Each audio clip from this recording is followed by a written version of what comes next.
at the Faculty of Arts, University of Ljubljana. She's the author of several books like Novi val nedolžnosti v otroški književnosti, kaj proročata Harry Potter in Lira Srebrovca, and Restauracija kapitalizma, repatriarchalizacija društva. Ljiljana is a very famous feminist, Marxist author and activist in the region of successor states of socialist Federal Republic of Yugoslavia. I'm just trying to avoid calling it former, but I'm really looking forward to this lecture because I've been greatly inspired by Ljiljana's work and her commitment, both theoretical and political.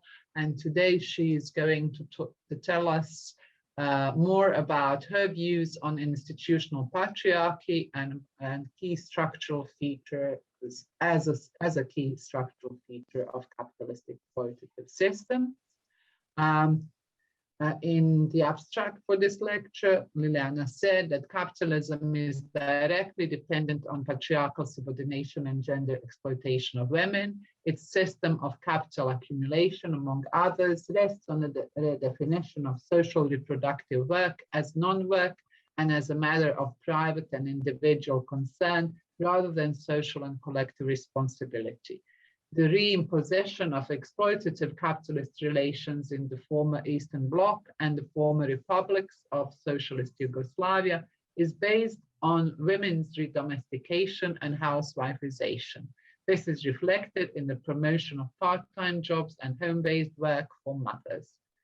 So the presentation today is going to take the following form. Ljiljana is going to speak for about an hour, and after that we will have 30 minutes of discussion together. So thank you, Ljiljana, again, and the floor is yours. 10 minutes, then I would like to talk about the modernized breadwinner model in the West, so that we, after the Second World War, so that we understand how these policies and practices are being transposed or actually reimposed and transposed onto the territories of the former Eastern Bloc and, of course, the former republics of Yugoslavia just as well. So the basic starting point is that we would like to pursue in the second half of the lecture. First of all, we have to lay the grounds.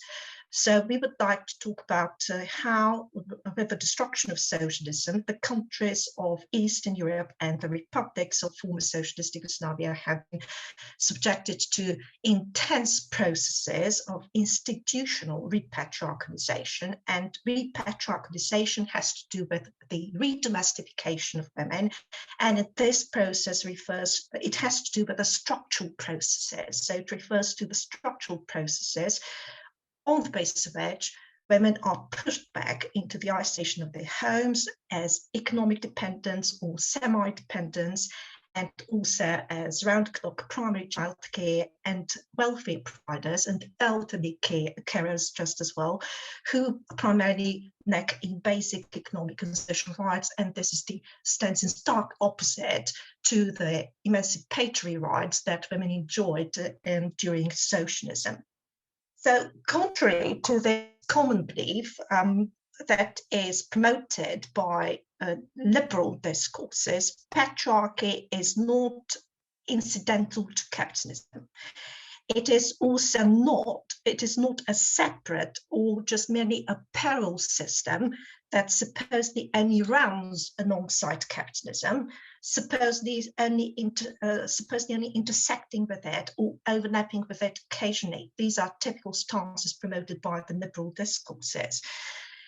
And they obscure a very basic thing, namely that institutionalized patriarchy is one of the basic structural and operating principles or features of capitalism, because capitalism, in its private accumulation of super profits by the few, of course, at the expense of the working majority, is directly dependent on patriarchal subordination and gendered exploitation of women. why? It was industrial capitalism that reinvented and consolidated patriarchy to its own advantage. And it did so by putting in place, let's say, new patriarchal structures and ideologies, as also pointed out by Mize, for example. So it was industrial capitalism that really that introduced the institution of the nuclear patriarchal family. So the extended family now it gets shrunken to the nuclear patriarchal family, or is reorganized as the nuclear patriarchal family. It also introduced the concept of the breadwinner model, and thereby one-to-one, if you wish, economic dependency of women on men, and the doctrine of two separate spheres, the so-called private and public domains, with all the reproductive work, so childcare, elderly care, sick care, and food provision, daily provision of meals, that is, and the maintenance of hygiene, now detached from the economic activity in the public domain, and this now gets confined to the private sphere. And this resulted in the splitting of formerly common socioeconomic and political space into two seemingly separate, but in fact structurally dependent, really structurally dependent entities. So we have intersectional and in fact unified spheres of the so-called productive and reproductive labor that has to do with this artificial split between the private and the public domains.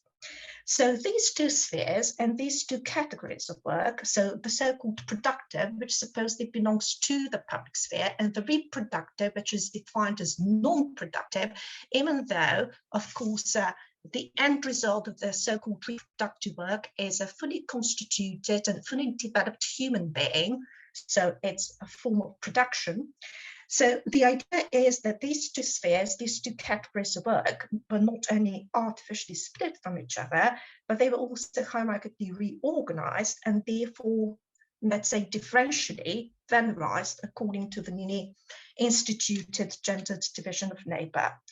Now, as said, capitalism rests on the definition of the social reproductive work. So childcare, elderly care, food preparation, and so on. It rests on its definition as non-work, so that it can be interpreted as needing no reimbursement.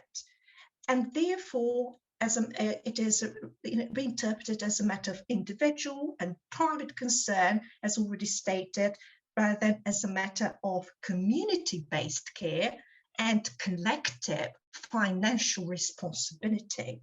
So this in turn, of course, enables the capital-owning elite, and this elite consists of men and women alike, by the way. So it enables this elite to appropriate a much larger share of the wealth created by their workers, exclusively for themselves. Now, this topic is so complex that I don't have much time to really delve into it. So the PowerPoint presentation is structured in such a way that it additionally supports what I'm saying, okay? The slides in background actually represent a sort of pair of crutches on which we walk when we explain basic theory, and it is actually consolidated, concretized by concrete data and examples. Now, social reproductive work. So if social reproductive work is deinstitutionalized, and if it is confined to and conducted in the home, so this kind of work, so elderly care, childcare, meal provision, no longer calls for an extensive and well-maintained public network of what should be accessible, for example, accessible and full day childcare with all the professionally trained, adequately paid, possibly unionized care workers. It does not also call for hot meals, cooks, janitors, and cleaners. I'm really simplifying this in order to make this clear. So that's why capitalism actually insists on different degrees of family-based childcare, for example, And therefore, it actually insists on the so-called feminization of child and elderly care rather than its socialization. And the same also goes for food preparation. So I will not go into that. Today, I will primarily focus on childcare and elderly care. The idea is that if I reinforce the point, so this in turn enables the capital earning a need, be they men or women, to expropriate a much larger share of the wealth created by their workers exclusively for themselves through disinvestment and the shedding of social responsibility for collectively financed and community-based care. And this, for example, is also reflected in keeping taxes on capital and other social contributions on the part of the capital very low or virtually non-existent. So in this way, the wealth created by the working population is diverted towards the private gain of the few instead of being channeled into the creation of an extensive network, let's say of nurseries and kindergartens, after-school care, on the one hand, and of course fully paid maternity and parental leaves on the other. So where there should, in place where there should be publicly funded infrastructure and full-time, this is very important, full-time community care, capital insists at best on voluntary-based or just part-time care. And it offers instead the myth of the family wage or the breadwinner wage, and it also construes women as those who should do this kind of work in the privacy of their homes, most of it out of love and for free, presumably as a natural extension of their assigned femininity. Capitalism is therefore directly dependent on the institution of patriarchy, which through the laws that are passed also maintains directly, by the way. For example, we have like joint taxes, joint family income taxes, which actually ensure that women work only part-time, so that as much care work is still deinstitutionalized and confined to the home, for example, just to give this example. So capitalism is directly dependent on women's domestication or different degrees of their domestication. It is directly dependent upon institutionally enhanced housewifeization, as Mize, for example, would actually put it. So that's why in capitalism, regardless of the form it takes, it's not just neoliberalism that is the problem, by the way. So capitalism, regardless of the form it takes, in capitalism, women are positioned primarily as private domestic carers and services first, and only, so the expression in English is very conducive to this understanding. So mothers can be, they are usually deemed, if they are employed, they are deemed as mothers who work outside home, who also work outside home. This is usually the label that is given. So they would be, they are primarily positioned as private domestic carers and services first, and as secondary earners at best. And this is a double yummy for capital, because as secondary earners, they are automatically flexibilized, they are automatically channeled into precarious forms of work, as we will see later on. So capitalism, therefore, has direct stake in promoting constructs of femininity and masculinity, and most importantly, it has a direct stake in maintaining, enhancing, and making sure that institutionalized patriarchy perseveres. So after the Second World War, this institutionalized patriarchy in the West got encapsulated in it moved from this traditional breadwinner model where women would actually stay at home, and it moved to the so-called 1.5 breadwinner model, with women at best employed on a part-time basis only. So after the Second World War, and these are the policies that continue to this day, they are just refurbished and revamped. So these policies, so rather than investing in public infrastructure and in full daycare centers, so full-time daycare centers, and full maternity and paternal leave, paid leaves, Western capitalist states did not do away with the breadwinner model, they modernized it. So Western capitalist states all encourage the so-called feminism. In other words, so rather than the socialization of childcare and women's full-time employment. In this way, with the so-called welfare policies, they actively entrench women's dependent and secondary status. And now we would like to scour some of the basic features of these regimes. So the institutional patriarchy depends on the types of the welfare state a capitalist state will promote. So we have, depending on these structural incentives and depending on the methods used, capitalist states in their maintenance and structural encouragement of institutionalized patriarchy, they fall into three distinct categories. So we are talking about gendered welfare regimes, and these are liberal, they are corporate conservative, and social democratic. So liberal regimes are typical of the United States, of Australia, of New Zealand, Great Britain. France, for example, falls in between liberal and conservative corporate welfare system. Germany, Austria are typical embodiments of the conservative corporate system, and the Scandinavian countries are typical representatives, embodiments of the so-called social democratic welfare regimes, which fall short of the former socialist systems, where we talk about the full emancipation of women. So are you now willing to take a look at these some of these characteristics so that we can better understand later on what is happening in this part of the world? Yes, thanks. Okay. So when it comes to liberal welfare regimes, they rest upon literally non-existence. So the conservative corporate systems would not really fund the public infrastructure for the childcare up till 3 years of age, as far as children are concerned. So minimal state provision of childcare for all age groups.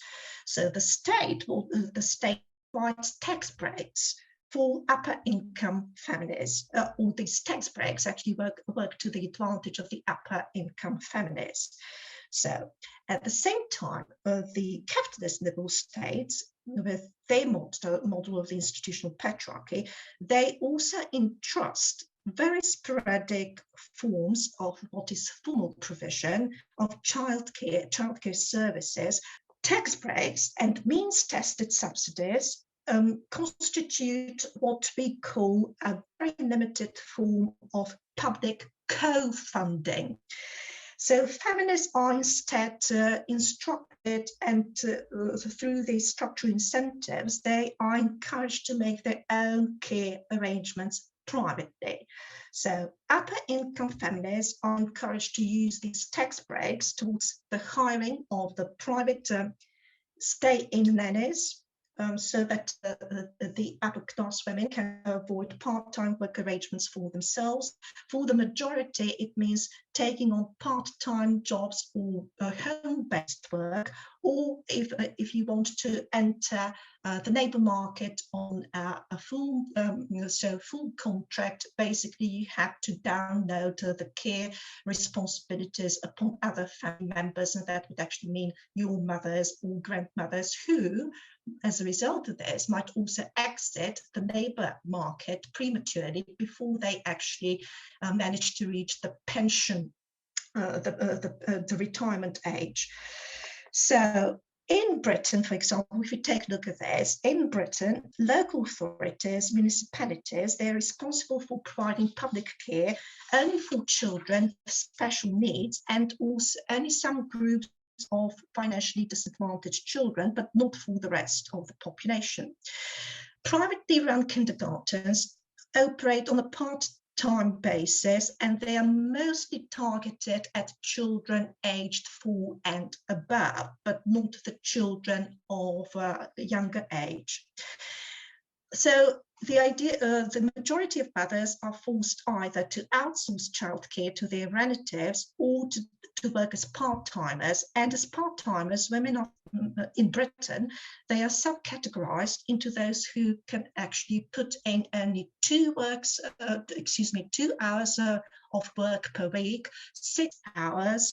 Then we have 16, 20, and so on, 18 or 30 hours. So all of these women are disadvantaged as part-time workers, but of course the hardest hit are those who put in 6 hours per week or less, because as 6 hour per week part-timers or less, they are not entitled by law to pension benefits, any pension benefits and any kind of social security payments, which makes them utterly dependent on their partners or other family members. Now, what is also common to this system, liberal regimes, is maternity leave and parental leaves that up until the 1990s in these states, like the United States, New Zealand, or Australia, Britain to a certain extent, were not paid at all. So this is still the policy that the right was not actually even, so women were not even eligible to go on a maternity leave unless they would actually fulfill very strict requirements. And they were not eligible to go on an unpaid maternity leave. So the United States still pursues these policies. So you have maternity, we have no paid maternity and paternal leave, and this is not to be confused with the father's leave. So the maternity leave is what we would have. Porodnička, paternal leave is the leave that you take for dopust za varstvo in uzgoj otroka. So the first 6 months in our case would be the maternal leave, and the remaining 6 months would be the paternal leave, and that would actually go to the mother. So there is no paid maternity, that's no paternal leave, and also if you want to go on a 2-week unpaid maternal leave in the United States, you basically have to be employed by a company that has more than 150 workers on its scroll in the area of 50 miles or more, and some other restrictions just as well. In other words, even when it comes to unpaid maternity leave, most women are restricted in access. So the idea is that in this way, they are forced to exit the labour force after the birth of the child, with there being hardly any childcare facilities available either. Okay. So then we have the corporate conservative welfare system. We have the corporate conservative welfare system. This is typical of the continental Europe. So Germany, Austria, Belgium, also Spain, the Netherlands, just as well France, which is a combination of liberal and corporate conservative systems, as I already pointed out. And the corporate conservative welfare system is characterized by the capitalist state's disinvestment into public childcare facilities for children under 3 years of age. Why? Because this is the most cost expensive part of childcare. So you need to have more carers employed, you have to have smaller groups and so on. So if you want to have a formal provision of childcare, that is. So we have states' disinvestment into these public childcare facilities for children under 3 years, and also we have a very limited provision of formal childcare for preschool children above 3, just as well, because this care is based on a very limited number of kindergartens that are open usually only on a they're not actually open like throughout the day in order to enable the mothers to actually work 8 hours, but they operate on a part-time basis only. Or if they are actually open on a full-time basis, the so-called full-time basis in inverted commas, it means that they are opened only in the morning, then they close for the lunch break and reopen at 3 o'clock in the afternoon. So basically you have to take the child back home to feed, and that means, of course, that despite there being formal childcare, you still have to stay at home. and seek part-time employment only. So the corporate conservative welfare system, instead of formal childcare, it promotes extremely prolonged parental leaves for women, up to 3 years and more, and it offers wage replacements that fall far below subsistence level. So these wage replacements, this is very misleading, they're not really wage replacements, they are just subsidies. They are much lower than unemployment benefit, for example, social support benefits. For example, in Germany, 800 euros actually counts as the social welfare support. So this is what you receive in your social welfare support. So they encourage prolonged parental leaves for women, which of course are way, way underpaid, and part-time work for mothers once their children turn 3. And by the way, this is what actually constitutes, what is a major contributor towards the gendered pay gap in the West. So prolonged underpaid maternity and parental leaves, and also just part-time jobs for women, which means that their income is automatically halved. Okay, so after these prolonged leaves, most women do not, and of course cannot, return to their former full-time jobs due to the loss of skills or knowledge, and so they end up primarily as part-timers who are stuck in the so-called marginal employment with very low earnings, so well below poverty line. And so in Austria, for example, so these subsidies can be as little as 340 euros per month, so depending on the type of the maternity leave that you take. And now, I hope the point of this is that we debunk the myth of so developed and progressive Western democracies that take such good care of women. It's very interesting. It's very interesting, definitely. Okay, and you will not hear this. It took me 10 years to put all this together, to study all this, and you will not hear this, of course, in mainstream literature. None of it whatsoever, although it's there out in the open. Yes, it takes a lot. I bet it took a lot of time to combine all this comparative data because the data is also not presented in this way, right? Exactly.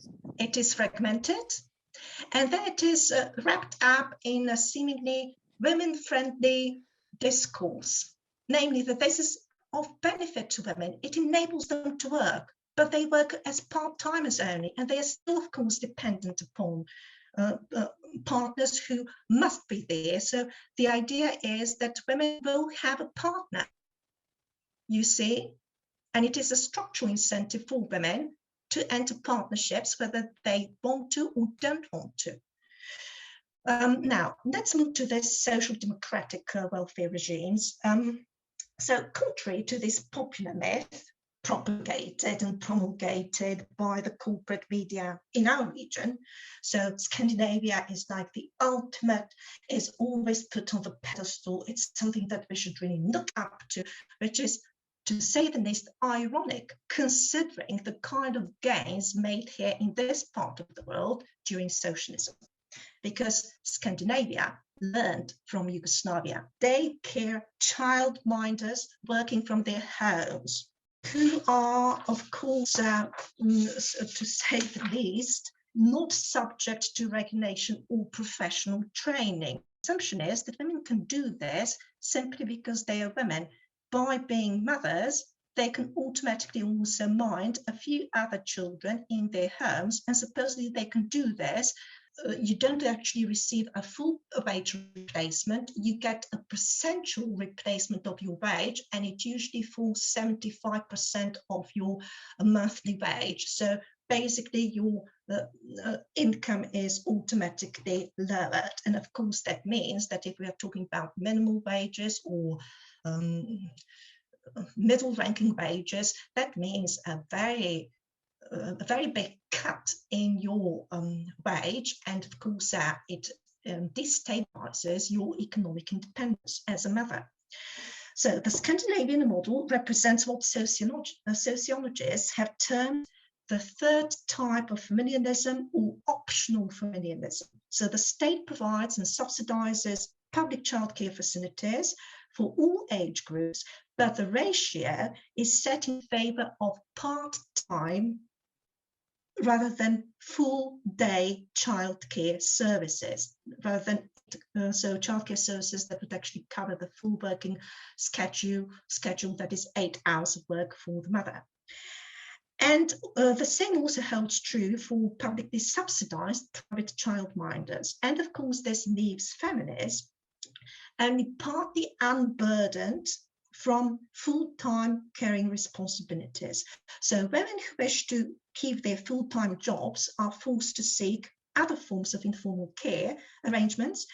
Otherwise, they too must actually resort to part-time jobs, and this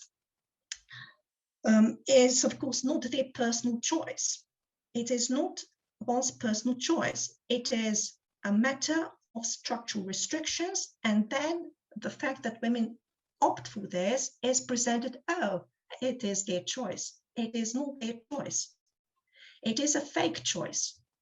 So why? Because this is the only structural option left. So Sweden and Denmark, in comparison to other Western states, like those with liberal regimes, so the United States, Australia, New Zealand, and those with conservative corporate regimes, like Germany, so they can boast, and they do boast, that they have an enormously high rate of women employed, but they do not say that at least 40% of women employed are part-timers. In the Netherlands, 75% of all women work on a part-time basis. So what is not mentioned is that almost half of them work as part-timers, and this leaves them burdened with a major share of childcare that still needs to be conducted in the privacy of the home, and also leaves them financially vulnerable and dependent. And this is how the breadwinner model was actually modernized after the Second World War, and these practices continued to this very same day. So when we these high levels of part-time work, so we had these high levels of part-time work, and that we can see that they cut across here, and I'm giving you on purpose this kind of data, so that like 1973 is the time when we had socialism here, and the employment rate for women on a full-time basis was 95% and more, by the way. And I'm giving you this data so that you will be able to compare, so that we have this comparative analytical view. So we have these high levels of female part-time employment in the West, and they of course work, they cut across, as Gornick would actually also point out, across the welfare, all the three welfare state models.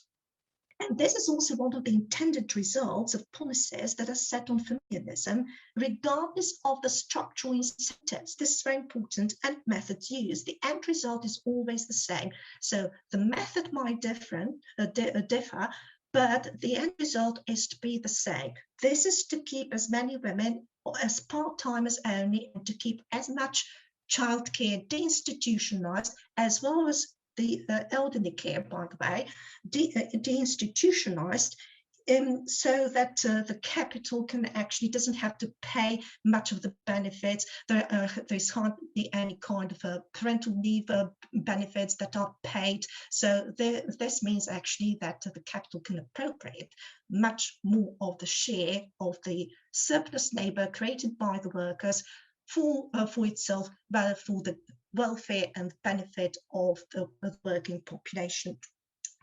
So part-time jobs actually diminish women's possibilities also to advance to advancement in their jobs, because as part-timers, of course, they are always sidetracked. They are not subject to bonuses, to training, and they are not subject to extra perks and other benefits. So this also results, again, it contributes towards the gender pay gap. The part-time jobs diminish women's opportunities to advance in their jobs, and also they lead to the reduction of their income because it is, of course, automatically halved. And this also, once again, reduces not only their entitlements to bonuses and other job benefits during the time of their employment, but it also reduces their pension benefits. And most women working on a part-time basis will not be included into the private pension funds. They will be automatically excluded, and this is now a serious problem considering that we have enhanced privatization of pension funds just as well, because the profit to be ripped out of them is too small, by the way. So this foray into the actual workings of the gendered welfare systems in capitalist states, and of course the consequences for women, I have actually presented this in order to also dispel the myths and the constructs that are in circulation today about the freedom and the progressiveness that women are subject to in the West. Just the opposite. So the claim that capitalism, that women, for example, in capitalism, are free of patriarchal bonds or automatically emancipated just by virtue of being employed. And this is what you will find in liberal discourses. Oh, women have made so much advancement in the West because now they have finally exited the domestic environment and they can actually seek employment, but they will not tell you, I'm reinforcing this once again, they will not tell you what types of jobs these are. And as part-timers, when it comes to full social benefits, you're still dependent upon the income of your husband or partner, who usually is the one with a bigger income or a fuller income. So you have derivative social benefits, and this is a social benefits as far as full social benefits are concerned, as far as health insurance is concerned, also pension insurance is concerned.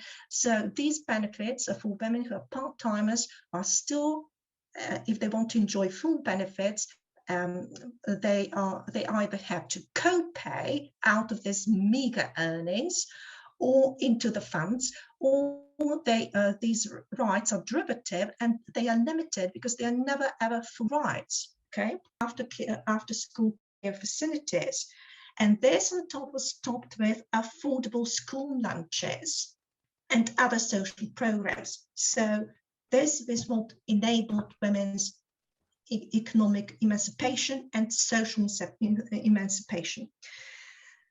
Now, with the imposition of capitalism in our part of the world, women in the former socialist countries have been subjected to policies that insist on domestication, on the dismantling of the rights and full emancipation that they gained during socialism. So this so-called transition from socialism to capitalism is a euphemistic expression which actually means regression, structural regression. It stands for a massive scaling back of essential socioeconomic rights, which affects women, which affects both men and women, but with the imposition of institutional patriarchy and the return of the breadwinner model based on the pattern as established by the Western state after the Second World War. So this now affects women differently from men.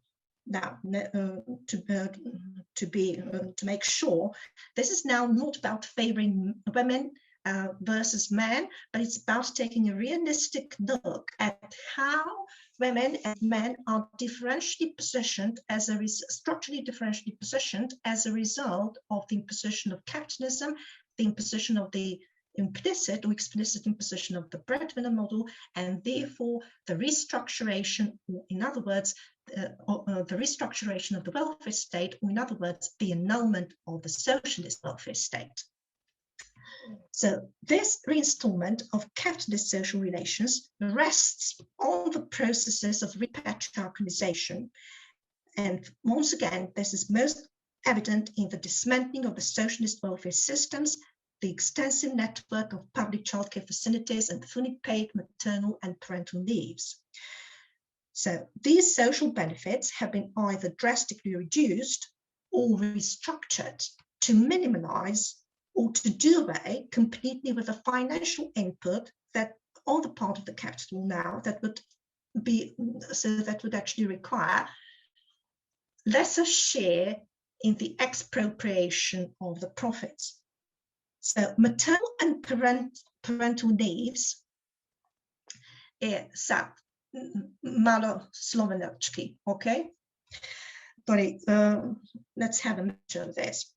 Torej, so in some posts, so we have the maternal paternal leave allowances, which have been totally slashed, so that in some cases they would actually amount to only 40% of individuals' average earnings, or they were actually reduced to sick leave compensations. And this, of course, is also a way of degrading women as mothers to be, or as mothers. So pregnancy equated with sickness, or on the, functions on the same level as sickness when it comes to the financial reimbursement. And this is not incidental. So in some post-socialist states, such as Poland, for example, these maternal and paternal leaves were totally done away with when Solidarność came into power in 1989. And by the way, it was amply supported by the Vatican and the CIA. So you have the semi-declassified documents which show that at one point only the CIA via Vatican pumped $1 million into Solidarność in the 1980s. So when Solidarność came to power in 1989, it first of all annulled, it imposed institutional patriarchy on behalf of capitalist interests. So it annulled the wage replacement, full wage replacement, or whatever wage replacement for women, except the poorest among the poor, who needs to undergo the means test. And this is very similar to what takes place in the liberal welfare regimes. At the same time, the period of parental leave for women has been extended up to 3, 4, and even 5 dreadful years, 5 years for one child in place instead of, and at the same time, kindergartens would be massively closed down. Of course, the replacement for a stay on the parental leave is very minimal, and it actually makes women dependent upon men, so much so that, for example, in Hungary, you can already start working as a part-timer in the 3rd year of your parental leave in order to make amends for the loss of the wage replacement, which doesn't actually come through the underpaid maternal parental leave. So the Czech Republic, 5 years, 5 years. And you also have a joint taxation introduced, which actually follows Germany's and Austria's example. So joint taxation means that this kind of taxation means that it encourages semi-employment for women only. So if a woman actually works as full-timer, the income family is taxed higher. So we have these protracted periods of unpaid or no paid parental leave, and we also have a complete lack of, or just a limited provision of publicly funded childcare. And this, of course, has a double negative impact on women's socioeconomic and political status.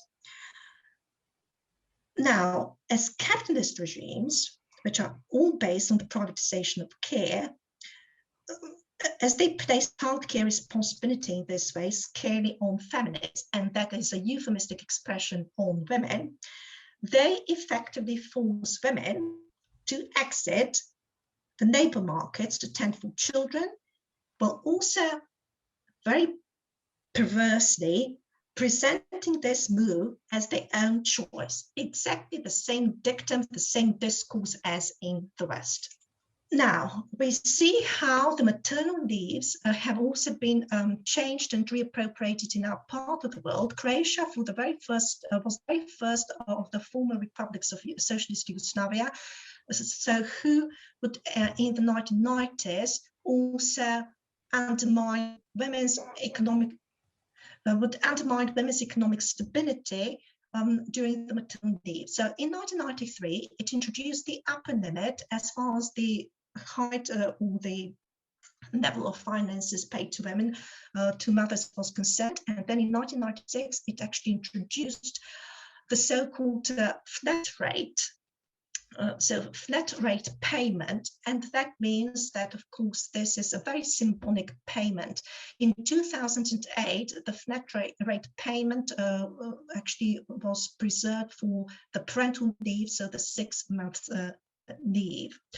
Now, in 2017, it was slightly raised. The parental leave was slightly raised, but it's a flat rate. In other words, it's just a certain share of the woman's actual wage that she earned prior to the onset of birth, or prior to giving birth. And all of this is also combined, so this goes hand in hand with the promotion of part-time work for women. I'm going to describe this, how this takes place in Slovenia, but at the same time, we might also take a look and bear in mind how these policies are naturalized and given a veneer of women-friendly policies also in Croatia and also elsewhere in the Balkans as a result of the EU institutions, also spreading, of course, after the accession to the EU. These will be the policies that will be implemented all over the Balkans. So as women are more and more settled with full-time childcare duties, they are, in our part of the world, also rechanneled into the kind of forms of work which are characterized as mommy tracks. And of course, this is most frequently typified by part-time work or home-based waged work. Now, in Slovenia, this type of work for women, young mothers who have just given birth and are just about to finish their parental leaves. So this policy was first instituted in 2001. Now, there is one thing I would like to point out. In the socialist Yugoslavia, part-time work was actually reserved up to the child's age of 3, only for those women whose children came down with a very serious disease or were handicapped and needed extra care, and they would be fully reimbursed, by the way, and then the institutional care would also take over. So women would not be left on their own, they would not be left to their own devices. And now, this institutional part-time work, which in Yugoslavia was restricted only to only a certain group of women, providing they could always rely on institutional care and could, of course, after the child turned 3, because the child needed more professional care that could not be actually provided by a woman who's just a mother but has no professional training in taking care of children who need children with special needs. So that was something different, okay? And women could return to full-time jobs which waited for them. They were there, they were secured jobs. However, in Slovenia, so we have the introduction of part-time work generally for women in 2001, and the postulation was that women can actually work on a part-time basis until the child reaches the age of 3. Then in 2007, this institute was hideously prolonged, because now it doesn't talk about one child only, it talks about 2 children, with the youngest actually turning 6 years. So that means if you have a child who's 10 years old and the youngest one 6 years old, you already have a record of 10 years as a part-timer and more just as well. In 2013, this was then even more connivingly changed in the sense that it was prolonged from 6 years until the last, so the youngest child, you could have 2, 3, but until the youngest child finishes the first year of primary school. Now, this is one institute, and alongside this, they followed also the arrival of foreign corporations who brought part-timing along with them as the modus operandi, because this is the way they operate and function in the West, where women would be employed on a part-time basis only. And this is what we call the feminization of work. The feminization does not really mean that you have more women than men employed. The feminization of work, when we really look at it, means that women would be constructed as secondary workers, and as secondary workers on a part-time basis, they would be primarily employed in certain branches of industry. And that is most frequent, for example, in the service sector or in trade. Clear? So we have Liddell and Hoffer, who actually brought along with them the employment of the floor shop workers, primarily women, as part-timers, or those who are now on a 30-hour week schedule. Now, as part-timers, by law, you're not entitled to overpay. You're not, so if you work extra hours, you're not entitled to the kind of pay that pertains to the so-called extra hours, unless you put in 8 hours per day. So and there's a regular procedure. Women might be part-timers, but they will be required to put in 1, 2, 3 extra hours per day, and they will not be paid as extra hours, they will be paid just as ordinary hours. And that means if you combine all that together, and as part-timers, the social contributions, so the social benefits paid, are halved. And that means that you can actually, as a capitalist, you can actually draw an enormous profit from this kind of work, because because you do not pay full-time social benefits. So these women, in order to register for full-time pension entitlement, prior to 2016, they had to deduce from their meager wages already. They had to deduce 75 euros, that would actually become 100 and something. And as of 2016, the law revoked the payments into this kind of pension fund, so state pension fund. So they basically don't have the right, even though they paid extra out of their own wages in order to secure a full pension coverage once they retire, they are not entitled to this payment. It was annulled in retrospect. However, the law in 2016 brought in a new requirement. So if you still wish to basically subsidize your employer by co-paying full-time pension benefits, though you might be putting in like 6-7 hours per day of your working time. So if you want to gain that right for full pension coverage, then you'd like to pay 200 euros into this pension fund. And Liddell and Hoffer, one of these two companies, wanted to come across as a good employer, and made sure it propagated that women can actually pay out their pockets extra 40 euros into a special private fund co-funded by the Generali insurance company. But 40 euros, of course, does not secure you a full-time pension once your time comes to retire. And another catch here is, as a part-timer, you might be working the entire year, so chronological year, but this registers only as half of the year that you actually put in.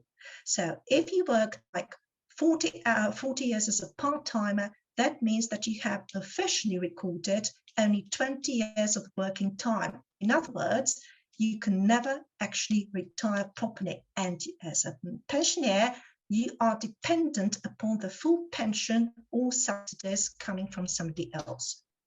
Another thing that is now being promoted here is, of course, home-based work. Home-based work means that, of course,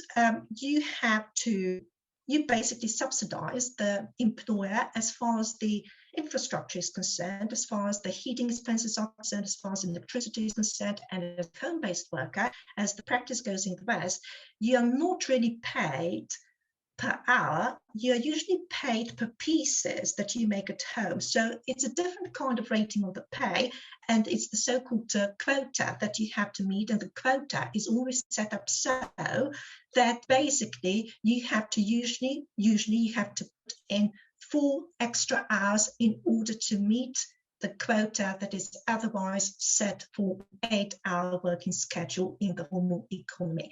And I know this. I used to work like this alongside my mother, who actually worked for Benetton when in the 1990s, when Benetton took over, and it's actually set the production, or it set the production line so that women could not actually meet the quota at work, so they had to take extra pieces home. And here, this extra work, so-called extra work, if they wanted to meet the minimum wage, was set up so that they had to put in twice the amount of work they put behind production line in the factory in order to meet the basic quota and the basic pay.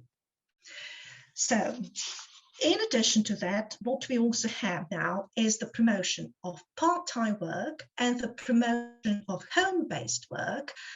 At the same time, we have the shrinkage, or the privatization, or the cost-driven expenses for what remains of the public sector, childcare.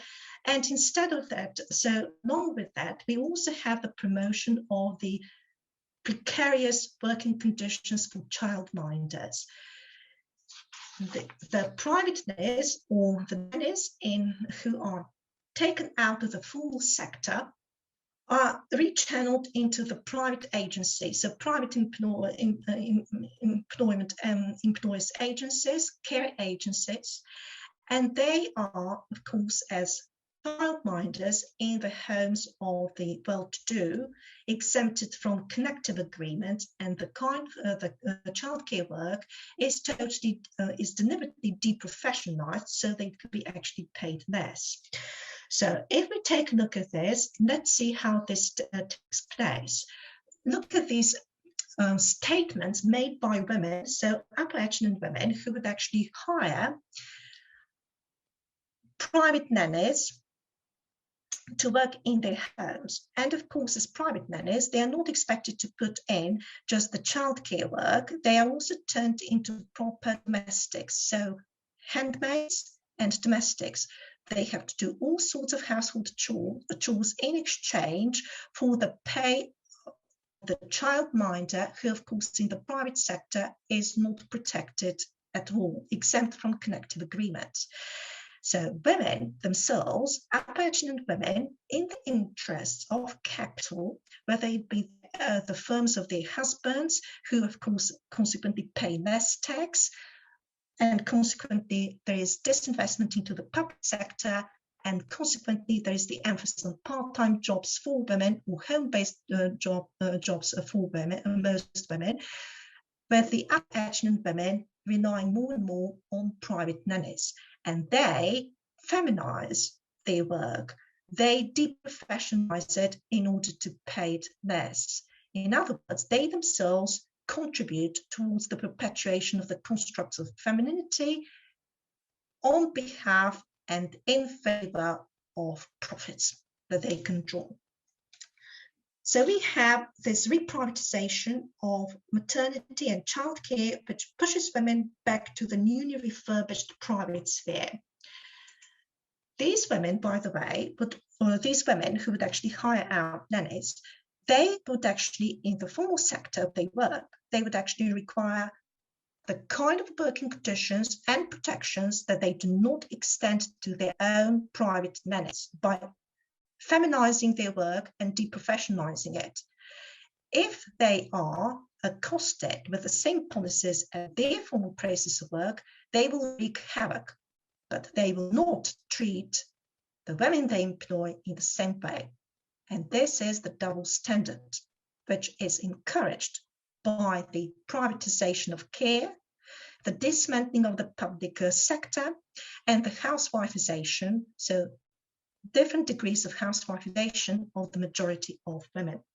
Just to give you an idea how this also takes place now in Slovenia. So on the one hand, we have the promotion of part-time work, and as of the second half of 2020, we also have the promotion and the introduction of the housewifization, which has to do with the care of the elderly. So the state, the capitalist state, ever since 1991, disinvested into the public sector as far as elderly homes are concerned.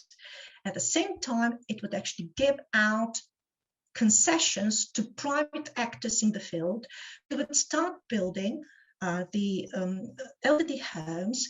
However, when it comes to the public elderly homes, the infrastructure, of course, is financed through our taxes. So when it comes to the private sector elderly homes, what these speculators would do, they would actually charge exorbitant fees because they would also want to bring in the money that, or the credits that they took out in order to build the infrastructure, the homes themselves. So there is an enormous difference in prices between what has remained of the public sector elderly care and the private sector. And the difference in a monthly fee ranges between 200 and up to 500 euros. And because this care is now becoming inaccessible to the majority of women, so the capitalist government, in the interest of capital, which it serves in double way, so it gives out concessions, so that it privatizes the public so that profit can be reaped out of this. And at the same time, it also introduces the institute of home-based care for women as family members who, in order to do this kind of job, are now incited to leave the labor market prematurely in order to care for the relatives in their homes. So it's about the confinement of women. And at the same time, they are exempt from basic connective agreements, of course, and they are, so this kind of work is restructured as something that falls between work proper and non-work. Do you see that? So women are exempted from payment for the summer leave. They are not entitled to a bonus. They are not entitled to paid sick leaves, and they are also not entitled to compensation upon leaving the work, and compensation also when it comes to unemployment, because the family member that they take care of will sooner or later die, and they, unlike those women in the connectives in the public sector, they will find themselves unemployed by having actually given up the job in the formal sector. And this is promoted under the motto Zakon o dolgotrajni oskrbi, starejši čim dlje doma, nato pa odsegljivo domsko varstvo. In other words, we have to read this between the lines, what it says. So Zakon o starejši čim dlje doma, so exempted from institutional care, and then given over to the elderly homes, where the access to which, of course, should be supposedly easier if these elderly people stay at home longer. This is dust in the eyes. The access is not going to be easier, or the access is not going to be there at all because of the exorbitant prices really charged by the private speculators and the owners of the elderly homes. So all of this is wrapped up as women-friendly policies. And we have to keep in mind that these are not women-friendly policies.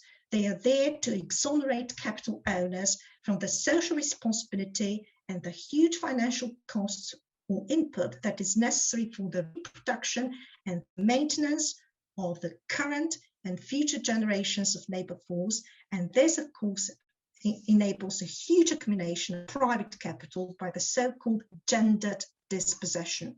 So dispossession that is conducted at the expense of women themselves. So the point of this process is to preserve, at least to preserve the status quo by leaving capitalist patriarchal structures and modes of capitalist exploitation intact, or by introducing them into the areas and territories where none existed before. We're talking about the institutional patriarchy. So women-friendly policies in capitalism are interestingly not dubbed, not referred to as equality policies. This is something different, because this shift from merely formal to substantial rights would actually require, as we all know, as a new socialist revolution. And I'm going to finish on this note. So I took a little bit more time to explain these models so that we understand better what is at stake today in our part of the world. And if you followed the content of the PowerPoint, I think this is absolutely clear. So I'm now open and available for further questions. It was extremely interesting. I was just texting one of the participants as well, like the amazing work you did in collecting all of this data, because there's really insufficient sort of these systematic and comparative reviews between different kind of I don't know how you call them, but like these welfare systems. Could you please be so kind as to switch to your mother tongue? Because of course I would be only happy if you did so. Not because of your English, by the way, but because I can't stand it if I have to speak English to my comrades who are Slavic people. Znači, prezentacija je bila super interesantna, super korisno, ovo sistematsko prikupljanje ovih svih podataka i ovaj komparativni pregled koji stvarno nedostaje. Definitivno ću kupiti knjigu. Ono što je meni interesantno jeste ta činjenica da često se sada u ovim, tako da kažem, argumentima međunarodne zajednice i recimo World Economic Forum i tako tih globalnih razvojnih agencija i slično, kada se govori o arapskom svijetu, o ženama koje nisu na labor market, koji nisu na tržištu rada, često se upravo koriste ovi argumenti o kojima ste vi, odnosno o kojima si ti pričala, kao forms of labor liberalization i u stvari, a ne vidi se u stvari ta vrsta eksploatacije, institucionalne eksploatacije žena kroz tržište rada i kroz ove welfare sisteme, tako da kažem pod navodnicima. Tako da u mainstreamu ne postoji, tako da kažem, nije vidljiva ta kritika i interesuje me na koji način može se uticati na ove globalne neke debate, na World Economic Forum, na sve te programe koje u stvari sponzorišu sada reforme tržišta rada i socijalnih politika u zemljama u razvoju. Eto, tu smo neka razmišljanja sada vezana za ovu. Torej, tu na delu, Elma, zelo dobro. Torej, tu na delu je zahodni imperializem, ki uzurpira diskurs feminizma in to hkrati se diči samo z liberalnim feminizmom, ki je najmanj zahteven do kapitala, in se diči z liberalnim feminizmom, govori se o kvotah. Prešteva se ženske in moške po biološkem spolu in na ta način se zakriva obstoj institucionalnega patriarhata in zahteve kapitala po njegovem obstoju in njegovem poglabljanju. In to je tisto, kar Zahod v imenu osvobajanja, to je prav sintagma saving brown women from brown men. To je sintagma zahodnih imperialističnih politik in izvaža svoj patriarhat in seveda svoj kapitalistični patriarhat pod preleko in pretvezo osvobajanja tako imenovanih liberating brown women from brown men, širi svoje kapitalne interese na ta način. Ko je prišlo do okupacije Iraka, Irak je imel zelo razvejeno mrežo javnega sektorja, kjer je seveda delalo ogromno žensk. Ko so Američani okupirali Irak, je bil javni sektor skrčen, ne samo zaradi vojne, ampak tudi zaradi politik, ki jih je implementiral Zahod. In ženske so bile tiste, ki so bile prve izvržene iz permanentnih služb, podobno kot v Afganistanu, kjer se pozablja, kdo je pravzaprav konec 80-ih let nastavil in prispeval k oblikovanju politične situacije in položaja žensk, kateremu smo priča danes v Afganistanu. In se to predoča kot permanentno zgodovino nekega območja, ki sega stoletja nazaj. Pozablja se, da je bil Afganistan socialistična država. In seveda, da so tam obstajale čisto drugačne pravice žensk, ki so bile na ravni Sovjetske zveze, napram stanju danes. Namesto tega se Afganistan prikazuje kot deželo, in vse te dežele pod okupacijo ali pa ki se jih bo napadlo, kot dežele, v katerih je intervencija, torej povedano drugače, invazija in okupacija ter eksploatacija, nujna tudi v imenu prinašanja svobode ženskam, ki naj bi jo prinašal Zahod. To je imperialistični feminizem. Da, tačno, ali koji se primjenjuje i u, kako kažem, i u agendama UN-a, međunarodnih razvojnih agencija, koji je, tako reći, zaživio, posebno kod nas u BiH, ostali učesnice će znati o čemu pričam, da cijeli taj diskurs je vrlo je zbunjujući za teško je razlučiti šta je feminizam, šta nije feminizam i šta se prodaje kao tako. Tako da postoji taj neki, ne znam kako da ga nazovem, neki sada konflikt između ženskih organizacija i potreba da dobiju fondove za ženske organizacije, za djelovanje. So since we're talking about this topic, I like this topic a lot because I do think that it's unfair what's happening and how the market works. And since you spoke about socialism and there's this comparison to capitalistic system, it is quite unfair that capitalism does not pay attention to production of next generation of labor force and whatnot.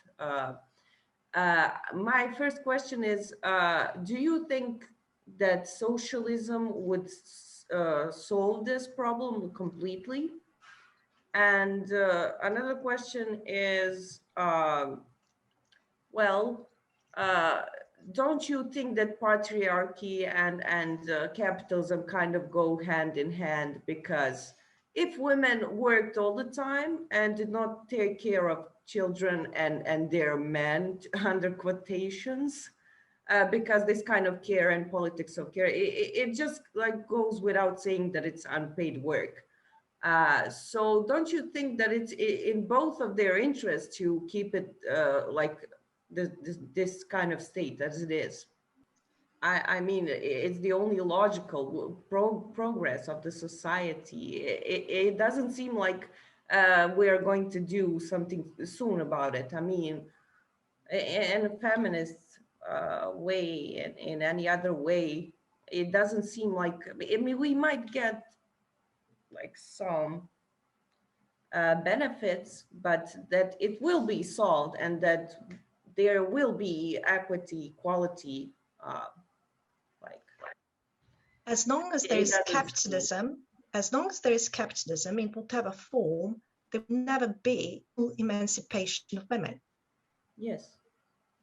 As simple as that, precisely because of because capitalism, and once again, the capitalist socioeconomic relations are not distinct from institutionalized patriarchy, because once again, please, we ought to bear in mind that it was the needs of industrial capitalism and the needs that restructured the patriarchy that existed in Europe as part and parcel of the feudal order. So it was this kind of patriarchy that was restructured to fit the mode of production required and needed by the capitalist socioeconomic relations, and out of this comes the institution of the housewife. So out of this comes the institution of the housewife. It did not exist before. Before, by the way, women were not eligible to marry if they did not have a profession. So that's why they would be actually sent into one village to another, into apprenticeships, in order to acquire the skills, the knowledge, and of course contribute alongside the husband and the rest of the members of the extended family towards the economic survival of the family. Clear? Yes, yes, yes. So it is capitalism that is not a distinctive system from patriarchy. However, liberal feminism today is the predominant strand of feminism, which does not want to talk about the structural constraints, and it does not want to talk about the history of the development of patriarchy in the West over the last 200 years. Instead, it homogenizes patriarchy and presents it as being prehistoric and the millennia, and as a matter of merely interpersonal relationships between men and women. And this is a major disadvantage. It is as though you have blinders on your. It's like putting blinders on your eyes, because what liberal feminism is talking about are actually the end results. The end result is structural enforcements, which it does not take into consideration. And that's why it appears that patriarchy is supposedly a matter of individual men who function as a homosocial club, as a homosocial society, and out of their selfish interest restrict the opportunities of men. It's not like that. We're talking about the end result. Okay? If it were about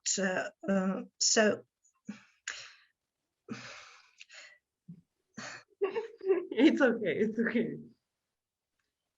This is very complex, but let me give you an example. I know, I'm just saying, what is the goal here? Like, where do we want to take it? Like, how far do we want to take it?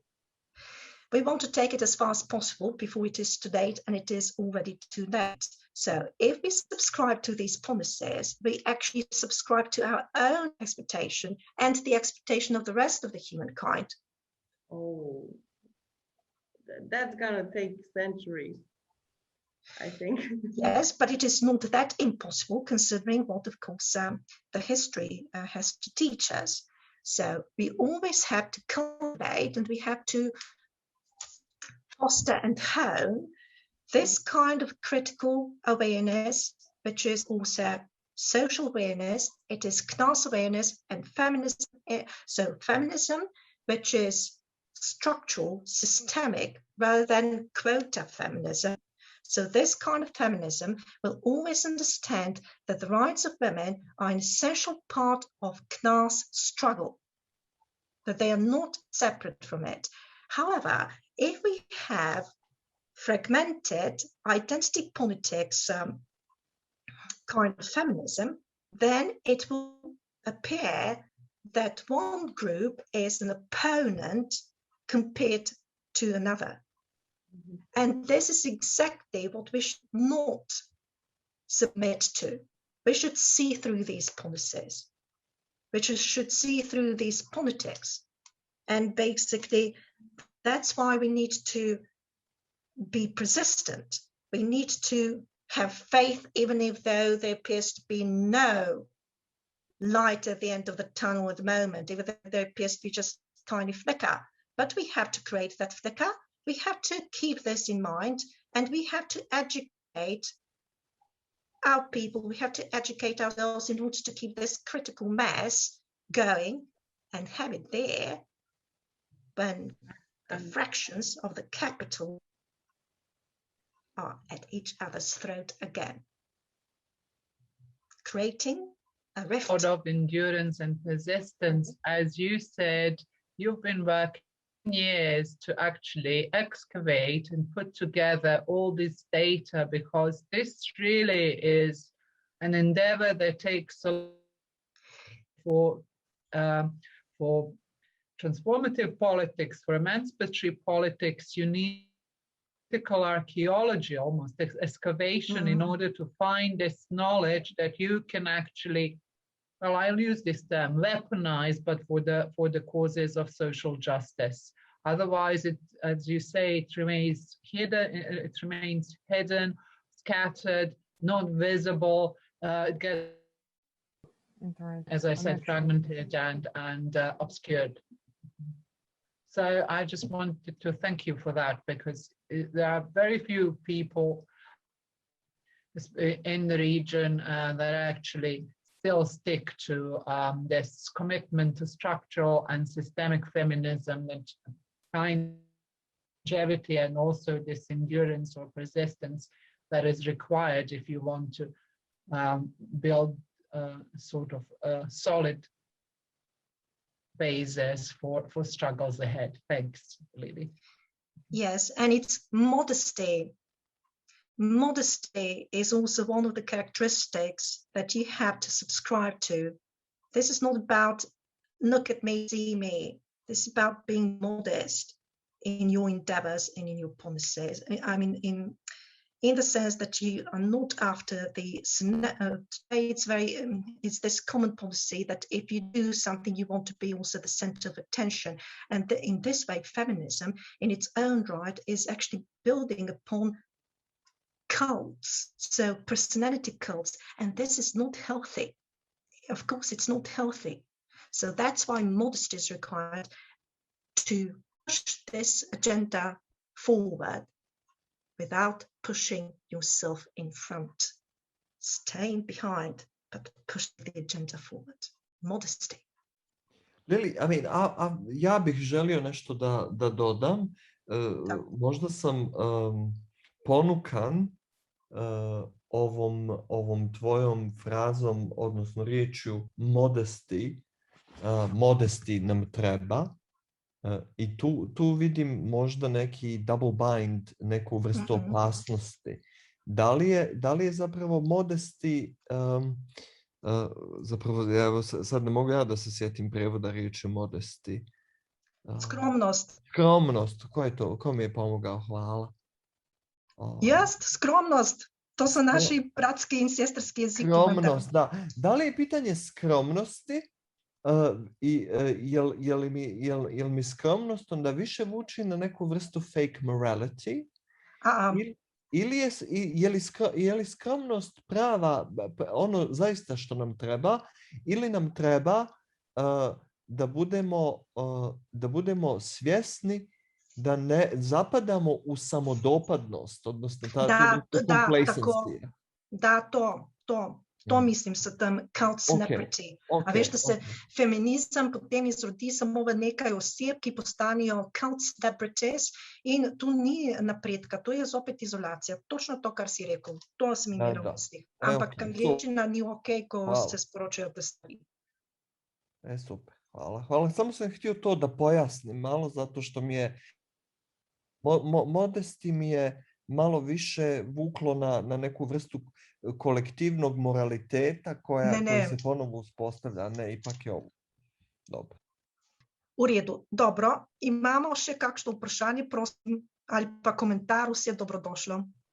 Pitanje? Pa ni nujno, da je sedaj v zvezi. Ja se nadam, da je ovo samo početak naših budućih saradnji.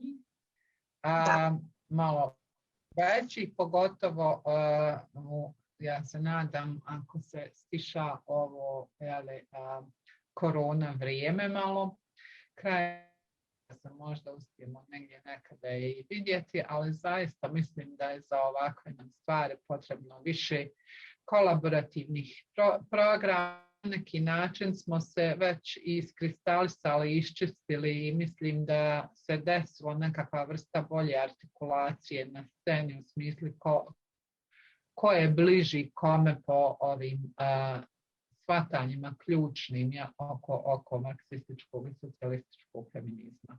i ono što se treba na terenu odraditi. Da. In jaz sem zelo zadovoljna, jaz sem presrečna, da se naša Jugoslavija spet povezuje. Presrečna sem. Mimo nacionalističnih enklavizacij. In to je nekaj zelo dragocenega, ni tako samoumevno. Zato tudi hvala vam, da ste tam in da se med sabo podpiramo. Hvala tebi.